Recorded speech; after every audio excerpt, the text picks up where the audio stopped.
Google Stadia cloud gaming platform only available in a few countries. Now 8 new European countries are getting Google Stadia. The one-year-old streaming service is now rolling out in Austria, Czech Republic Hungary, Poland, Portugal, Romania, Slovakia, and Switzerland.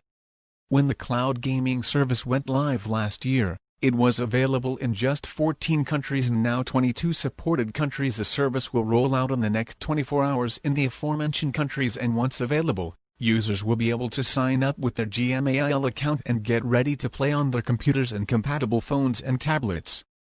FreeNew users get a free 1-month subscription to Stadia Pro. The service costs $9.99, and games claimed by the user during the free trial remain theirs as long as they renew their subscription. Google also adds new free games every month.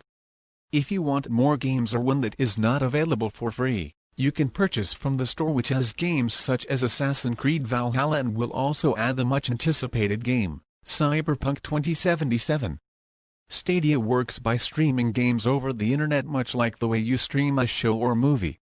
It supports a range of resolutions based on your internet connection speed. Users can pair a compatible controller to their device of choice, including PS4 and Xbox controllers, or use a mouse and keyboard.